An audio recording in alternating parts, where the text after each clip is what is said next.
दोस्तों नमस्कार, मैं हूं जय और आप देख रहे हैं जय द न्यूज।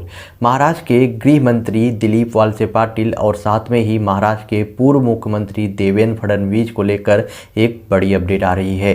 जैसा कि आप देख रहे होंगे, पिछले कुछ दिनों से लगातार देवेंद्र फडणवीस के द्वारा महाराष्ट्र सरकार के खिलाफ पे एक के बाद एक कई बड़े एविडेंस प्रस्तुत किए गए हैं और उनके द्वारा जो है महाराष्ट्र गवर्नमेंट के ऊपर कई बड़े आरोप लगाए गए हैं।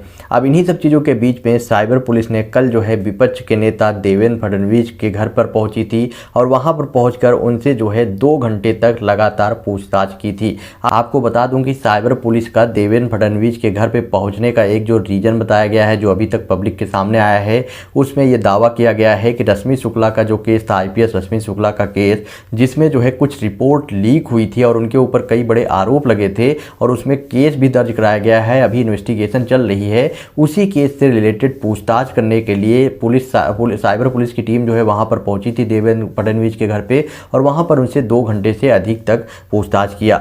अब इसी सब चीज़ों को देखते हुए भाजपा विधायक आशीष शेलार ने कल जो है सदन में स्थगन का प्रस्ताव पेश करने के लिए बोला।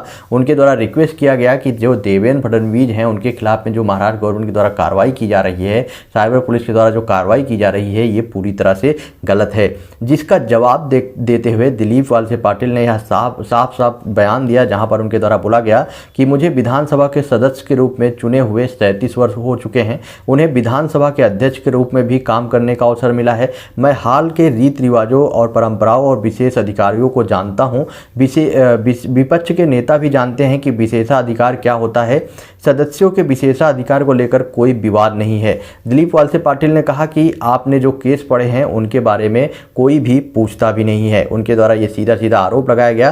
साथ में उनके द्वारा बोला गया कि मैंने विपक्ष के नेता देवेंद्र फडणवीस को भेजे गए सवाल को नहीं देखा और ना ही जवाब देखा है। एसआईटी का डाटा कैसे निकला, इसकी जांच की जा रही है। मतलब कि जो रिपोर्ट लीक हुई है वो आखिरकार कैसे लीक हुआ, उसकी जांच की जा रही है। विपक्षी नेताओं ने केंद्रीय सचिव को पेन ड्राइव सौंपी थी और पुलिस ने केंद्रीय सचिव को पत्र भेजकर पेन ड्राइव उपलब्ध कराने की रिक्वेस्ट की है। मतलब कि जो साइबर पुलिस है, उन्होंने देवेंद्र फडणवीस ने मीडिया से बात करते हुए बोला था कि जो पेन ड्राइव है, जो एविडेंस है, उसको मैंने जो है केंद्रीय सचिव को सौंप दिया है। तो इनके द्वारा दिलीप वळसे पाटिल के द्वारा बोला गया है कि हम जो साइबर पुलिस की टीम जो इसमें छानबीन कर रही है, उनके द्वारा एक पत्र लिखकर केंद्रीय सचिव को एक पत्र लिखा गया है और उनको द्वारा बोला गया है सचिव के द्वारा जल्द से जल्द वो एविडेंस जो है, जो पेन ड्राइव है, वो साइबर पुलिस तक पहुंचाया जाए, जिससे कि पुलिस की कार्रवाई को आगे बढ़ाया जा सके। उनके द्वारा ये भी बोला गया कि जांच करते समय सर्कल को पूरा करना होता है। अगर पुलिस कुछ सवाल भी करती है तो उन्हें यह तय करना होता है कि जवाब देना है या नहीं।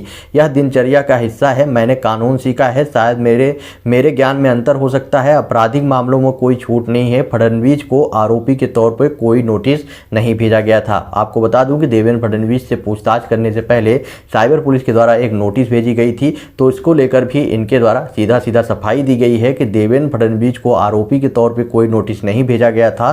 सिर्फ और सिर्फ उनको नोटिस भेजकर ये बताया गया था कि जो रिपोर्ट लीक हुई है उस मामले में साइबर पुलिस की टीम उनसे जो है एक बार पूछताछ करना चाहती है और उनका स्टेटमेंट दर्ज कराना चाहती है। इसके अलावा ऐसा कुछ भी नहीं हुआ था जिसकी वजह से विधानसभा में इस तरह से बवाल मचाया जाए। ये स्टेटमेंट जो है वो दिए गए हैं, वो भी दिलीप वळसे पाटिल, जो कि महाराष्ट्र के इस टाइम के गृह मंत्री हैं।